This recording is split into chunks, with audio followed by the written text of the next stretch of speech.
जय हिंद, नमस्कार, स्वागत आप सभी का साइको क्लासेस बाय आशीष सर यूट्यूब चैनल पर। कैसे हैं आप सब?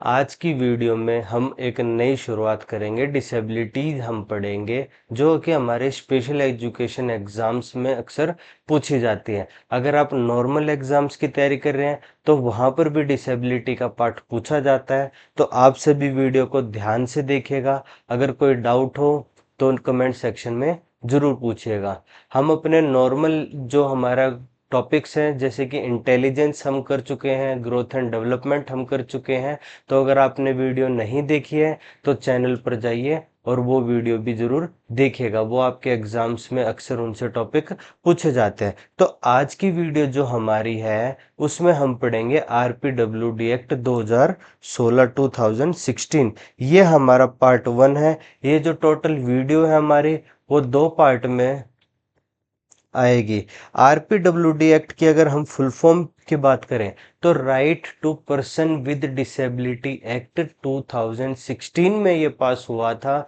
यानी कि और इसमें हमने डिसेबिलिटी को हम दिव्यांग के नाम से बात करते हैं। दिव्यांगजन अधिकार अधिनियम 2016। इसमें हम डिसेबिलिटीज के बारे में बात करते हैं कि कौन कौन सी डिसेबिलिटीज होती हैं। डिसेबल पर्सन्स को हम क्या क्या राइट देते हैं, हम क्या क्या उनको फैसिलिटीज़ देते हैं, वो सारे के सारे हमारे इस टॉपिक में आरपीडब्ल्यूडी एक्ट में पूछा गया है। सेक्शन वाइज सेक्शन इसमें बात की गई है, चैप्टर वाइज चैप्टर इसमें बात की गई है। तो आप सभी ध्यान से इस वीडियो को देखना। कोई डाउट हो तो नीचे कमेंट सेक्शन में ज़रूर पूछना। देखिए, सबसे पहले अगर हम बात करें आरपीडब्ल्यूडी एक्ट कब आया था तो वो नाम में ही है कि 2016 में आया था, 2016 में पास किया गया था। इससे पहले पीडब्ल्यूडी एक्ट 1995 भी आया था। उसके बाद एनटी एक्ट 1999 भी आया था। वो सब हम पढ़ेंगे। बट सबसे पहले हम शुरुआत अगर डिसेबिलिटी की करेंगे तो आरपीडब्ल्यूडी एक्ट 2016 2016 से करेंगे। आरपीडब्ल्यूडी एक्ट 2016 जो हमारा पास हुआ था, प्रेसिडेंट जो हमारे देश के राष्ट्रपति हैं उनकी जब मोहर लगकर वो पास हुआ था तो वो 27 दिसंबर 2016 में हमारा पास हुआ था। अगर एक होता है पास होना, दूसरा होता है पब्लिक के लिए एक एक्ट को जब हमारा इन्फोर्समेंट में आता है, यानी कि लागू कब हुआ था तो 19 अप्रैल 2016 को हमारा लागू हुआ था। और आरपीडब्ल्यूडी एक्ट रिप्लेस किया गया था, यानी कि उसमें आरपीडब्ल्यू एक्ट में बदलाव करके हमारा रिप्लेस बदल दिया गया था पीडब्ल्यूडी एक्ट 1995 में। क्योंकि हमारा सबसे पहले जो एक्ट आया था वो पीडब्ल्यूडी एक्ट 1995 आया था, जिसमें हमारी 7 डिसेबिलिटीज थी। 7 डिसेबिलिटीज को बढ़ाकर 21 डिसेबिलिटीज कर दिया गया था। और ये जो हमारा था ये दिव्यांगजन अधिकार अधिनियम 2016 में किया गया था। इसमें टोटल 17 चैप्टर्स है जिसके बारे में हम सभी पढ़ते हैं। लेकिन एग्जाम्स जो हमारे होते हैं या फिर पॉइंट ऑफ व्यू से हम बात करते हैं, अगर कोई डिप्लोमा कर रहा है या फिर ग्रेजुएशन करता है उसमें टॉपिक पूछा जाता है तो उसमें हम कुछ लिमिटेड सेक्शन से पढ़ते हैं जहाँ पर हमारे एजुकेशन से रिलेटेड बात की गई है, हम वही पढ़ते हैं। टोटल हमारे 102 सेक्शन है। हम 102 पूरे सेक्शंस नहीं पढ़ेंगे, हम लिमिटेड सेक्शंस पढ़ेंगे जहाँ पर हमें सिर्फ और सिर्फ हमारे एग्जाम्स के पॉइंट ऑफ व्यू से बात की गई है, जहाँ पर हमारे एम्प्लॉयमेंट की बात की गई है, एजुकेशन की बात की गई है। जो हमारा आरटी एक्ट 2009 था, शिक्षा का अधिकार अधिनियम 2009 था, उसको जब मर्ज करके बात की गई है हम वही बात इसमें करेंगे। इसमें हमारे जो 1995 जो हमारा एक्ट था उसमें टोटल 7 डिसेबिलिटीज थी। लेकिन समय के बढ़ते बढ़ते हमारी 7 से डिसेबिलिटीज बढ़ाकर 2016 में 21 डिसेबिलिटीज कर दी गई थी। 7 to 21, यानी कि 7 में अगर हम 3 मल्टीप्लाई करेंगे तो टोटल हमारा 21 आएगा, यानी कि 3 गुना ज़्यादा हमारी डिसेबिलिटीज के बारे में बात की गई थी। अच्छा, एक्ट तो हमारा 1995 पहले भी था, लेकिन जो हमारा 1995 में जो कमियां रह गई थी उसको पूरा किया गया। और 2016 में जो हमारा आरपीडब्ल्यूडी एक्ट आया था, उसका हमारा उद्देश्य क्या था? उसका उद्देश्य था कि सभी विकलांग, सभी दिव्यांग व्यक्तियों को बिना किसी भेदभाव किए, यानी कि उनमें हम कोई भेदभाव नहीं करेंगे कि ये होशियार बच्चा है इसको पहले दो, ये नालायक बच्चा है इसका नंबर बाद में आएगा, यानी कि कोई भी भेदभाव नहीं देंगे। हम सबको इक्वल अपॉर्चुनिटी देंगे, इक्वल राइट्स देंगे, ताकि हर व्यक्ति, चाहे वो नॉर्मल हो चाहे वो स्पेशल नीड्स वाला हो, हर व्यक्ति समाज में अपनी एक अलग पहचान बना सके। ये हमारा आरपीडब्ल्यूडी एक्ट 2016 का उद्देश्य था। अच्छा, डिसेबिलिटीज हमारी जो आरपीडब्ल्यूडी एक्ट 2016 में कही गई है, वो कही है कि भाई किसी व्यक्ति में मिनिमम 40%, कम से कम 40% डिसेबिलिटी होनी चाहिए, तभी वो व्यक्ति जो पर्सन है वो डिसेबल माना जाएगा। अब किसी की आंख माइनर सी अगर खराब है, यानी कि अगर उसको 0.5 का चश्मा लगने के बाद वो ठीक हो सकती है, तो वो हमारा विजुअल इंपेयरमेंट में या फिर लो विजन में नहीं आएगा। लेकिन किसी व्यक्ति की आंख बहुत ज्यादा खराब है, वो चश्मा लगाने के बाद भी ठीक नहीं हो सकती, उसका क्योर नहीं है, तो वो हमारा विजुअल इंपेयरमेंट में आता है। अब अगर हम कुछ सेक्शंस की बात करें, तो क्या क्या हमारे सेक्शंस बताए गए थे? तो देखिए, सबसे पहले हमारे सेक्शन 1 और सेक्शन 2। सेक्शन 1 में हमारा बताया गया था कि आरपीडब्ल्यूडी एक्ट की फुल फॉर्म, कोई भी एक्ट हमारा स्टार्ट होता है तो उसका जो सबसे फर्स्ट सेक्शन होता है, उसमें हमारी आरपीडब्ल्यूडी एक्ट की फुल फॉर्म मीनिंग बताया गया था। आरपीडब्ल्यूडी एक्ट क्या है? Right to person with disability act. और इसका मीनिंग, ऑब्जेक्टिव क्या था? Equal opportunity.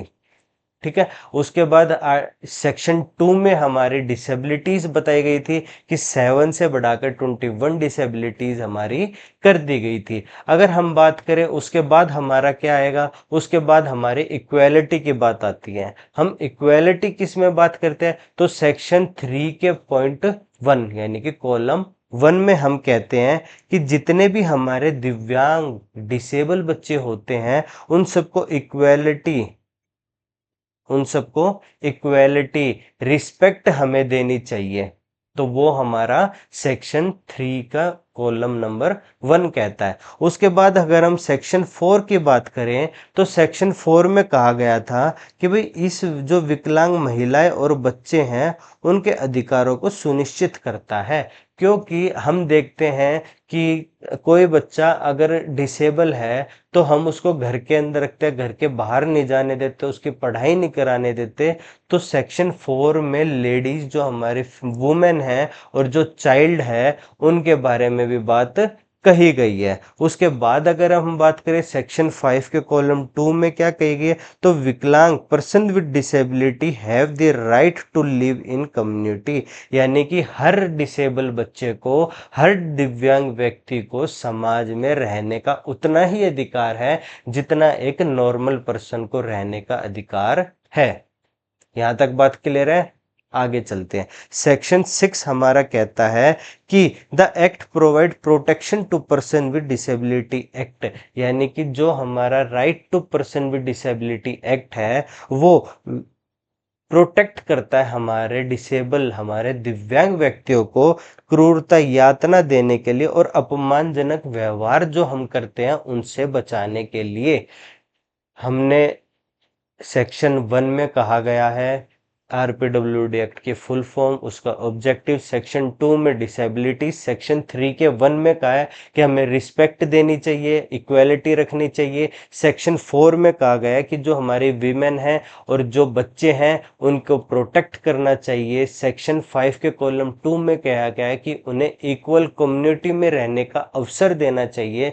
सेक्शन 6 में कहा गया है कि हमारे जो हम दिव्यांग बच्चों को यातना देते हैं, यानी कि पनिशमेंट देते हैं घर के अंदर, उनसे प्रोटेक्ट किया जाता है। सेक्शन 7 की अगर हम बात करें तो सेक्शन 7 में कहा गया है कि जो विकलांग यानी कि जो दिव्यांग व्यक्ति हैं उनके साथ हम जो दुर्व्यवहार करते हैं वो आज के बाद नहीं किया जाएगा। उस उनके जो हम उनकी रिस्पेक्ट है, उनकी सुरक्षा करेंगे, उनके साथ कोई भी हिंसा नहीं होने देंगे, कोई भी वायलेंस का यूज नहीं होने देंगे। सेक्शन 8 में कहा गया है कि जो भी हमारे विकलांग व्यक्ति यानी कि दिव्यांग व्यक्ति जो भी हमारे हैं, उनको जो हमारे जोखिम भरे काम होते हैं, सशस्त्र संघर्ष यानी कि situations of risk, arm conflict और ह्यूमैनिटेशन इमरजेंसीज जो हमारी होती है, उससे जो आपदाएं होती हैं उसमें समान संरक्षण का बात की गई है। अब जैसे हम बात करें कि कहीं पर वॉर की स्थिति उत्पन्न हो जाती है, तो हम जैसे नॉर्मल पर्सन्स की रक्षा करते हैं हमारी आर्मी, वैसे ही हमारी आर्मी जो स्पेशल नीड्स वाले बच्चे हैं उनकी भी रक्षा करें। सेक्शन 9 हमारा क्या कहता है? सेक्शन 9 हमारा कहता है कि जो भी हमारे विकलांग व्यक्ति है वो उनके उनके माता पिता, उनके पेरेंट्स, जो उनके गार्जियंस होते हैं, उनसे कोई भी अलग नहीं कर सकता है। पहले क्या होता था, डिसेबल बच्चों को कोई पेड़ के नीचे रखकर चला जाता था, कोई अनाथ आश्रम में दे जाता था, लेकिन आरपीडब्ल्यूडी एक्ट 2016 कहता है कि जितने भी दिव्यांग व्यक्ति हैं उनको उनके गार्जियन से, उनके माता पिता से कोई भी अलग नहीं कर सकता है। उसके बाद सेक्शन 10 हमारा क्या कहता है? सेक्शन 10 कहता है कि प्रजनन अधिकारी दी को act recognize the reproductive rights to person with disability act विकलांग व्यक्तियों के प्रजनन अधिकारों को मान्यता देता है। यानी कि अगर कोई जन्म ले लेता है तो उसके सारे राइट्स को हम मान्यता देंगे, ये हमारा सेक्शन 10 कहता है। उसके बाद अगर हम बात करें सेक्शन 11 की, तो सेक्शन 11 कहता है कि जो भी देश में इलेक्शन होते हैं, चाहे वो सीएम के हो, चाहे वो पीएम के हो, चाहे वो एक ग्राम की पंचायत के हो, कोई भी हमारे चुनाव होते, इलेक्शन होते हैं, उसमें एक दिव्यांग व्यक्ति, एक डिसेबल पर्सन वोट डाल सकता है, ये उसका अधिकार है, ये हमारा सेक्शन 11 कहता है। सेक्शन अगर हम 12 की बात करें तो सेक्शन 12 कहता है कि कोई भी विकलांग व्यक्ति होता है, कोई भी डिसेबल पर्सन्स होता है, उसको न्याय प्रणाली तक पहुंचने में आने वाली चुनौतियों का समाधान मिलना चाहिए। यानी कि उसको सारे के सारे प्रोसेस बताने चाहिए कि कैसे हम कोर्ट में जा सकते हैं या कैसे हम कानूनी जो हमारी कार्यवाही होती है हम उनसे अपने आप को बचा सकते हैं या उसमें हम अपने आप की भागीदारी कर सकते हैं। सेक्शन 13 कहता है कि जो कानून अधिकार यानी कि विकलांग व्यक्तियों को भी सारे लीगल राइट्स मिलने चाहिए, कानूनी अधिकार मिलने चाहिए, जिससे वो भी समान रूप से इस समाज में, इस सोसाइटी में अपनी एक पहचान बना सकें। उसके बाद बात करें अगर हम सेक्शन 14 की, तो सेक्शन 14 कहता है कि सीमित संरक्षण की नियुक्ति होनी चाहिए। यानी कि गार्जियंस जो होते हैं, डिसेबल पर्सन्स को हमेशा अपना डेवलपमेंट करने के लिए किसी की ज़रूरत पड़ती है, तो उस ज़रूरत को पूरा करने के लिए गवर्नमेंट ने गार्जियंस की फैसिलिटी कही गई है कि अगर पेरेंट्स उस लायक नहीं हैं कि वो बच्चे के गार्जियंस बनकर उनकी कमियों को पूरा कर सकें, तो गवर्नमेंट गार्जियंस की प्रोवाइड गार्जियंस को अपॉइंट करेगी। जैसे कि हमारे स्पेशल एजुकेटर्स होते हैं, ऐसे ही गार्जियंस को अपॉइंट करेगी, जिससे बच्चा अपने आप को विकास कर सके, अपना डेवलपमेंट कर सके।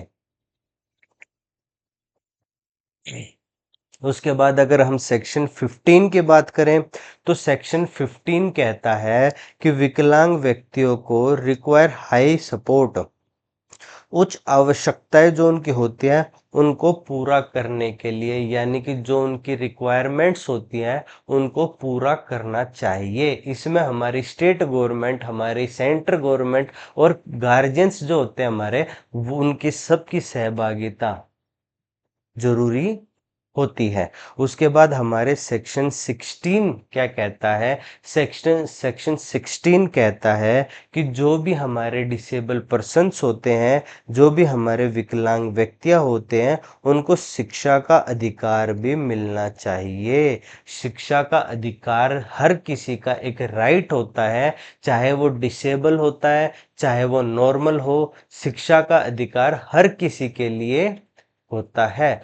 देखिए, आज की वीडियो में हम सेक्शन 16 तक ही करते हैं।